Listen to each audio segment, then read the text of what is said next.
Hello, everyone, and welcome to Common Time Podcast, where we bring you world-class professional development for music educators straight to your phone. I'm David Clemmer. And I'm John Pasquale. And we are your hosts and fellow music educators. In each episode, we will interview a guest who is an expert in their field, here to provide us insight, strategies, and inspiration to help you elevate your ensemble. This is our inaugural episode of Common Time Podcast, and our first guest we are excited is Professor Jerry Junkin. Welcome, Professor Junkin. Great to be with you guys. So thanks so much for having me be part of this. Absolutely. Thank you for being here. Professor Junkin has been the artistic director and conductor of the Dallas Wind since 1993 and is recognized globally as a leading wind conductor. He also serves as music director and conductor of the Hong Kong Wind Philharmonia and principal guest conductor of the Shinjuku Gakuin College of Music Wind Symphony in Tokyo. As a university distinguished teaching professor at the University of Texas at Austin, he holds the Vincent R. and Jane D. Danino Chair for the Director of Bands. Mr. Junkin has conducted worldwide, released over 30 recordings, and garnered numerous awards and accolades, including a Grammy nomination. An advocate for public school music education, he has conducted all-state bands and festivals in 48 states and on 5 continents. Today, we are talking rehearsal notes with Jerry Junkin. John, why don't you get us started? Indeed, Professor Junkin, welcome. It's an honor to have you here. I've been a fan of yours for so long. So I have seen many of your rehearsals, and they are so engaging and effective. Before we dive into the specifics of that, are you able just to kind of reminisce a bit about any of the funniest moments or memorable things that you've done on the podium throughout your career? I'm sure that there have been lots of funny unintended things that have happened. One fairly recently, which people seem to be amused by, that we were doing a concert in Carnegie Hall this last June, and I managed to clip the music stand with my baton, and it came flying out of my hand and landed on the floor. And fortunately, for whatever reason, and I don't usually do this, I had put another baton on the stand. And so I just reached out and picked it up. Well, I didn't even think about it. It was just like a stupid thing. And I was mad at myself for, getting a little wound up and hitting the stand. And so I kind of forgot about it. And then our videographer captured that moment and put it for all the world to see. And it seemed to get quite a bit of attention. So I suppose that was a funny moment, certainly unintended. I remember the video. I saw that, and I was almost intentionally, because this is a viral moment, and everybody's wondering, does he keep an extra there, all the time? Because I was thinking, I should start doing that, because that's the weird thing. I have done that in the past, but I haven't done it in years. And for some reason, just something told me before that concert, you know what, you just better put another one out there. Just minutes before the concert started. So I asked Drew Erie if he wouldn't mind putting one out there for me, and he did. And then, sure enough, it came in handy. Sure enough. Well, your videographer does great work. He does. John, sorry. Oh, I was just going to say, I remember the first time that I met you. It was at a conducting symposium, and it was you and Michael Haithcock, and he asked you a question, and it was just after Texas beat Michigan for I don't know which bowl game it was, but it was a big game, and the Rose Bowl. And I remember you looking down, going, "Well, let me check the time on my Rose Bowl championship watch." And Mike was in the corner just grumble. It was I love that. I tell that story a lot, actually. It's very funny. That's a good story. All right. So diving in a little deeper, could you talk to us a little bit about how you approach interpreting a new piece? What are the steps that you take? And we have a limited amount of time, but just kind of a brief run through of what you do to bring a score to life. Yeah, it's a great question because, it really depends. It varies on how much preparation time you have. And we would all like to assume that we always have all the preparation time in the world. But so I don't know that this is normal, but I'll relate to fairly recent things. One is I just did a piece in Hong Kong by a Hong Kong composer. It's a very good piece. The composer's name is Lo Hao Man, and it was commissioned by the Hong Kong Wind Philharmonia. And as sometimes happens with commissioned pieces, it was a little late in arriving. As a matter of fact, let me just look. I haven't put the score away yet. So I received it 11 days before the first rehearsal. So, and it's like, it wasn't a terribly complex piece, but it was different. I've done some of this composer's music before, so I knew a bit about what to expect. So the first thing I do, this is going to sound very rudimentary, but okay, I have 11 days before the first rehearsal. I check, there's 247 bars in this piece. So that means 22 pages a day that I've got to learn, Right.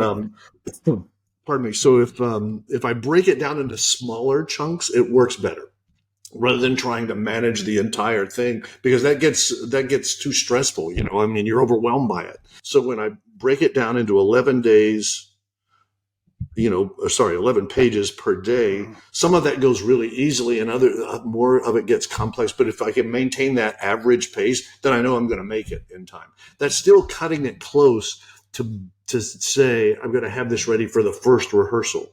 Usually you want to have it ready a month before the first rehearsal, Right. But the circumstances were what they were this time. And the other one, which is somewhat similar, was doing the Corigliano Triathlon, the saxophone concerto with Tim McAllister from the Michigan faculty. We did that in San Antonio at TMEA.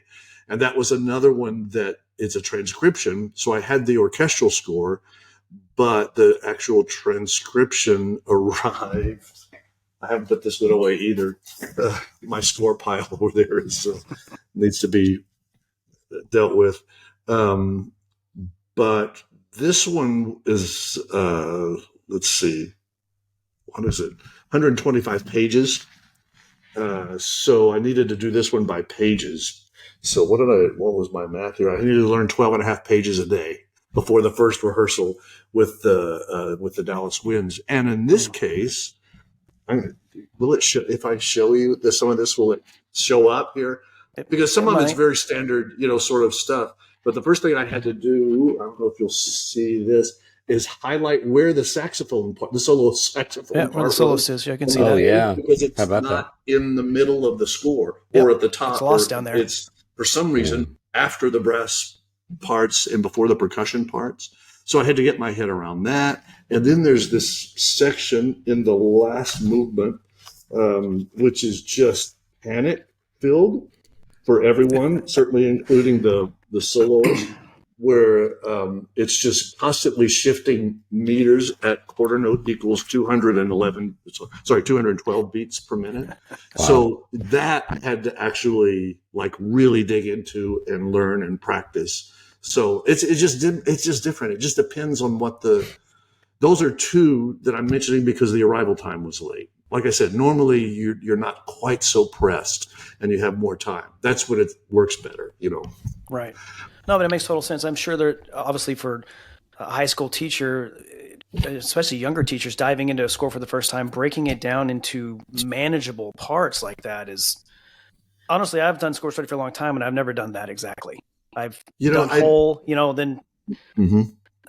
For me, and I don't know, this is something about my, but probably some undiagnosed issue that I have. But I would get, I would try to do too much. I would try to learn too much at one time.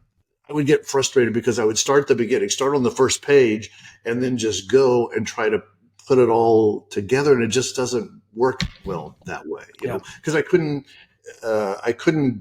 I was get frustrated because I was trying to get to the detail too quickly instead of having some sort of an overview, an arch form of the piece.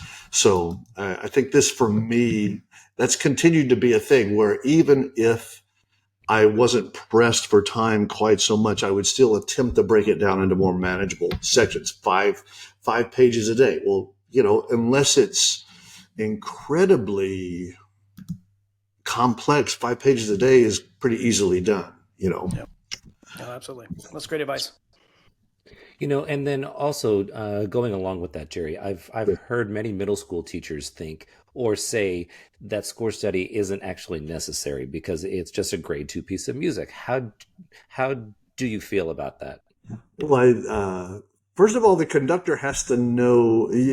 That's the conductor is the only person in the room who has all the information at their disposal, which is why you should always use a full score.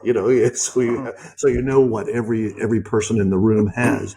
And while it's true that some pieces are of a more simple, let's say, compositional style, nonetheless, I think if you I don't know. For me, it's a little hard to react to that because I just love score study. I mean, I don't consider it work. I mean, sometimes your heart rate accelerates because you have to do something, by a certain date. But nonetheless, I just love it. I love knowing more about the music and digging into it and constantly trying to go one level deeper. And while it is true that you can open the score to the red balloon and begin conducting the piece appropriately, the red balloon's a really good piece. And there are things that you can do with that from a musical standpoint that I think would inspire the students and make it something special. And so that's why you study the score, is to try to get at what is beyond the notes, because the notes, the compositional language of the composer is actually very imprecise, just like a written language. It can't really express emotion, and that's what we're trying to do with music. So that's why I think it's really important, regardless of the level. Maybe it doesn't take the amount of time, but to spend time dealing with the music. Yeah, Indeed. so kind of piggybacking on that, what advice would you give to a young, conductor first starting their career? By the way, I'll mention this. I think this is an answer to your question because, many of us will do. I do conducting workshops all the time, have for many, many years at various places, and people will sometimes ask, they did it at one that I recently did. So when you do these conducting workshops, all these places, are there any common denominators, things that you see, sort of everywhere you go, that are common issues? And the answer immediately was yes. No one knows their music well enough. So that's that's the simple thing. Knowing music is not just being able to conduct through the piece and get all the beaters right. That's like the most basic level. That's knowing how to write Arabic numerals, but that doesn't teach you math. So I think it's essential, I think, to spend time studying a score. Why would you not? Yeah, I completely agree. I completely agree. So then, Jerry, as a follow-up to that, just kind of talking about things that are inhibiting the rehearsal process. In your observation of rehearsals at all levels, are there any other commonalities? Yes, and this was it's interesting. My colleague Bob Duke and a couple of graduate students of his, and this has been a number of years ago, but they did a very interesting study, which was to take video of all levels of conductors in rehearsal. And, they came in video recorded my rehearsals. They had some of Frederick Fennell. I think they had some of Bob Reynolds. They had some of a lot of people, but they also had student teachers. They also had people who were doing their observations, who were undergraduate students, people who were first-year teachers, people who were fifth-year teachers. It's all different levels. I mean, it was hundreds and hundreds of hours of video. And being music education professor, he assigned different sort of labels to what was going on in these rehearsals. And so the interesting thing was he called them a rehearsal frame, when the conductor would stop and then begin to speak and talk about, and try to address an issue within the rehearsal. And then whenever they went back into the basically the performance of the piece, that would end the rehearsal frame. And the question is, of course, are there things that the more experienced conductors, or the people who you would consider these are good rehearsers, are there things that they did that the younger or the maybe not so advanced rehearsers would do? And the answer was yes. And what the people who weren't as experienced would do is they would stop, they would address a situation, play that, and then they would move on.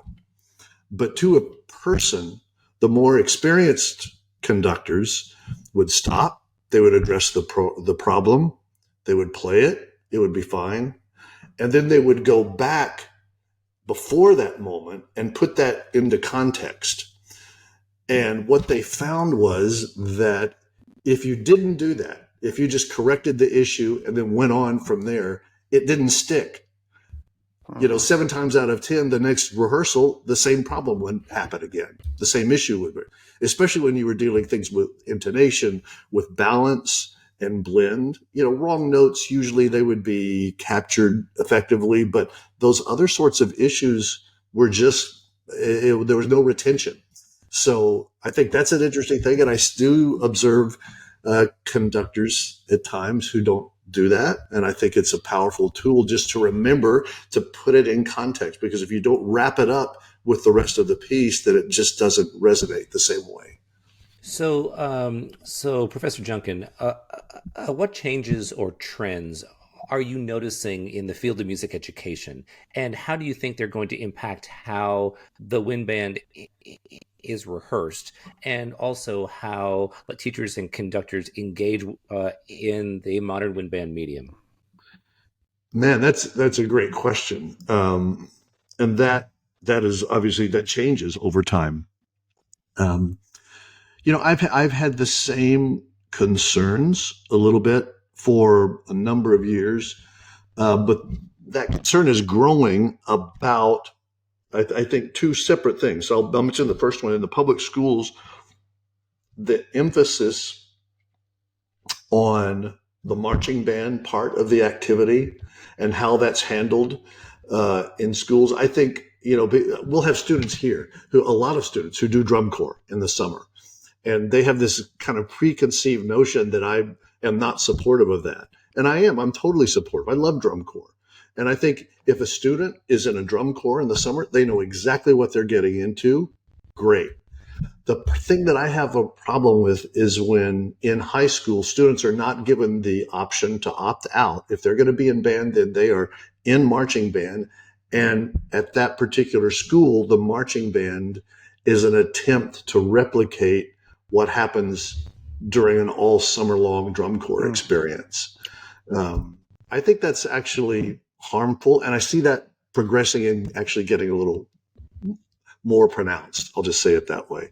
I think the long-term ramifications of that are not necessarily good, because I can cite, obviously I'm not going to name them, but I can cite a number of high school programs who have had a decrease in numbers of students participating. And I think we should be doing whatever we can to get more students involved rather than running students off.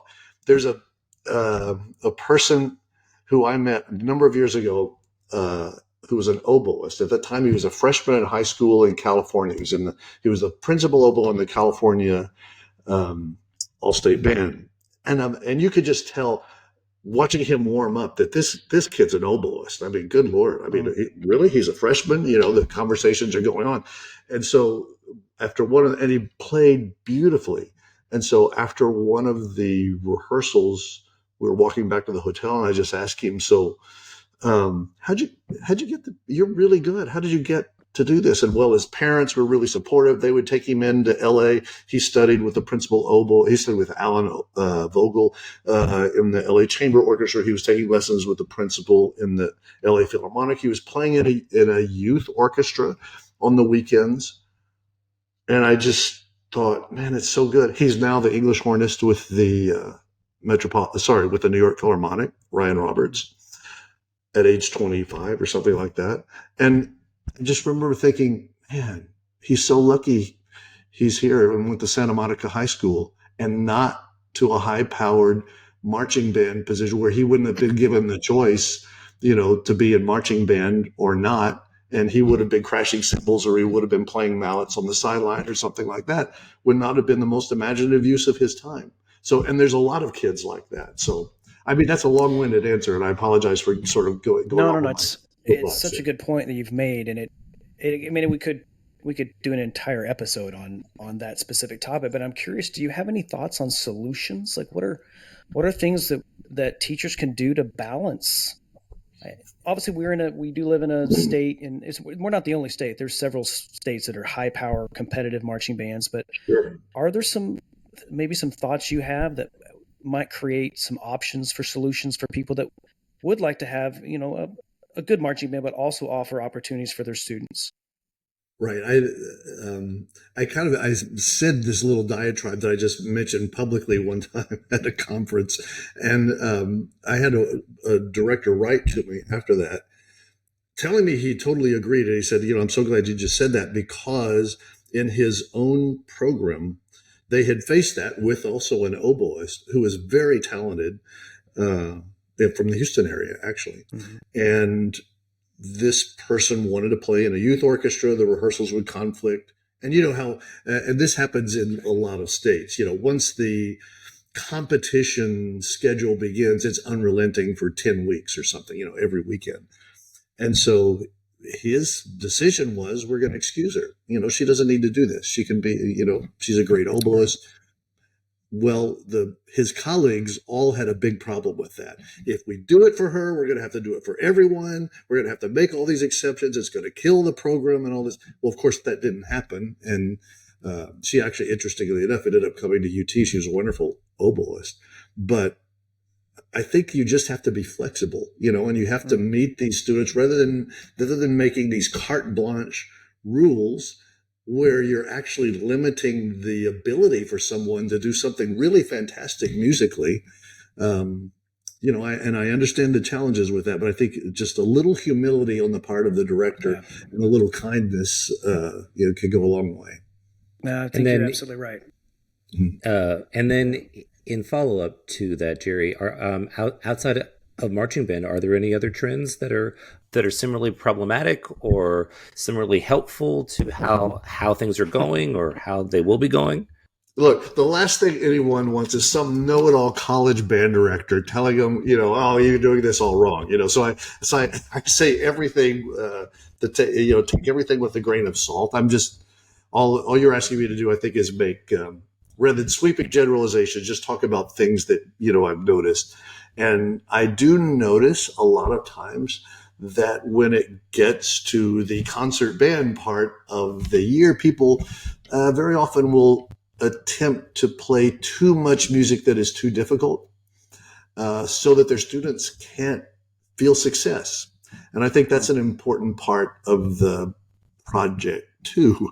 Not just playing the most difficult thing that you can get your hands on and sort of slog through it. And isn't that impressive at the end of the season? And yes, it is. But what was the price that one paid? Because you can only put so much energy into something, So if all of your energy is going into producing the technical performance, there's nothing left for the expressive part of it, which I think is really important for high school kids in particular to experience. Yeah. So I guess that'd be it's a fantastic point, because there's a balance there that gets lost. And it's just focused on that one side. So shifting to something. Listen, I've been guilty of that myself with collegiate ensembles, of over programming. So what I do now is, for myself, is I plan the season and then I make myself go through and take one piece off of every program. No kidding. Wow. No, I do it. I still do it. Yeah. Yeah. I remember my initial reaction is always too long, Yeah, I did the same thing. I remember making programs, and then in my mind I was like, that's an incredible program, and thinking like, okay, realistically, right, what's that going to be like in 7 rehearsals or however much? But shifting a little bit to something a little off the rehearsal discussion, is there a book or something you've read that's been particularly inspiring for you and just your sort of overall musical journey that you would suggest we all read? Sure. Let me get to my book pile over here, which I have just off camera. Excellent. but I do, try to have, I like to read. And so I've got, um, usually one totally unrelated to music book going on at a time, with trying to read something that has some implication to what I do. But this one's easy because it's right here. I always keep it near. But the Time in the Winds of Frederick Fidel is still a great read, and it maybe pedagogically it doesn't deal with rehearsal structures and things like that, but just the historical information that's in there, sort of the story of where we came from and where we're going in his mind, I think is still really excellent. The Bruno Walter book of music and music making, I try to reread that book every 2 to 3 years and find it still terribly not only insightful but just inspiring. I really love that book. I adore it. And then, and I can pull one of these off too, because I love the John Wooden book, The Essential Wooden. This is a collection of his writings. This isn't that I've still got pages marked in here, which I think are really amazing, because he was such a great teacher and able to simplify things, able to synthesize things into the most clear thing, I think, for any teacher. It doesn't matter the field. He was a basketball coach, but every word of it applies to doing, to what we do. And then, but I just finished rereading it again, so I'll mention it, but every year I reread Winnie the Pooh. Really? Yeah. Life lessons. Which is, yeah, yes, absolutely filled with, one gem after another. And there are quotes from all these books, but especially from that book that I keep on my phone, Oh, that's awesome. that is. So first of all, we have many people listening to these episodes. Do we really have a I hope so. Not at the moment, because we're recording, but they will. So we have there are many people in the profession who are considering a graduate degree in conducting or music education. And do you have any advice for people who are in this kind of time where they're thinking about, should I go, should I not go? Do you have any advice or any thoughts on that?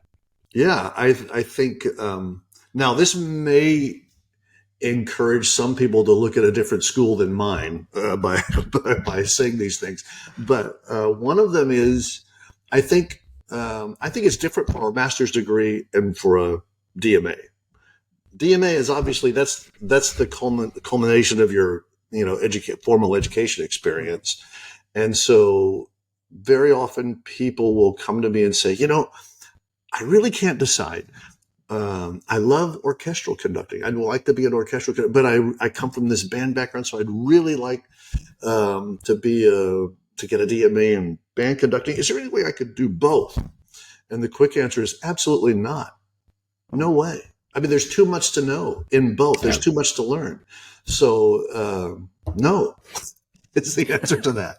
So you've got to focus. That's the time to focus.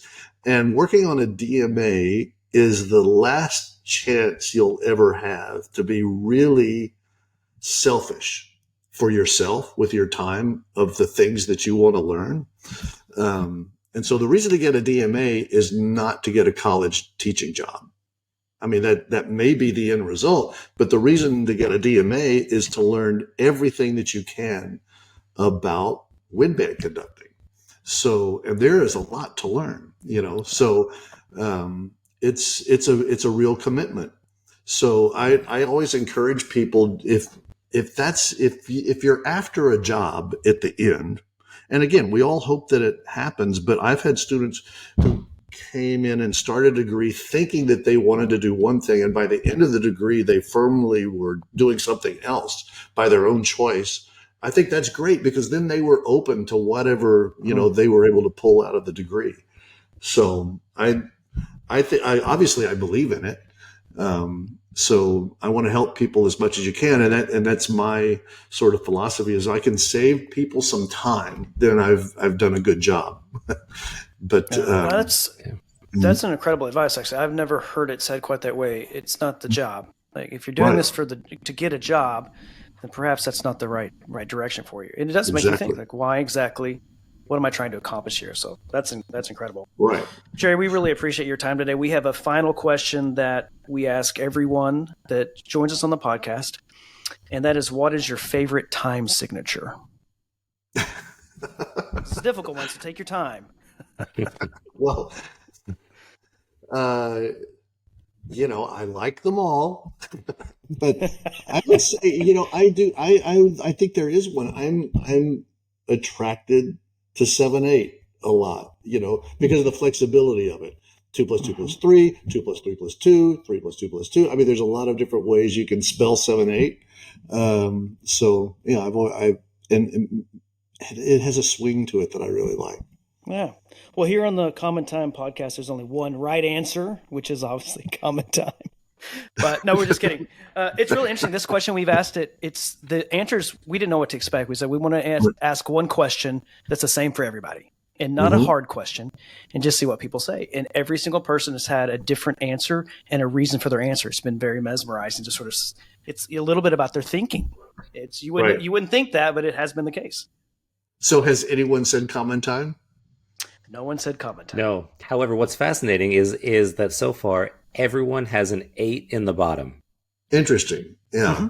Yep. From all of you, which is really interesting. Yeah, that is very interesting. So, Professor, thanks so much for your time today. We really do appreciate it. It's an honor to have you on, and this is the inaugural version of the Common Time podcast. So, thank you so much. And that's a wrap. My pleasure. Happy to see you guys, and thanks so much for having me be part of it. Okay, everyone, that's a wrap for this episode of Common Time Podcast. We hope you gained some valuable insights and inspiration to take back to your ensemble. New episodes of Common Time Podcast drop every Monday.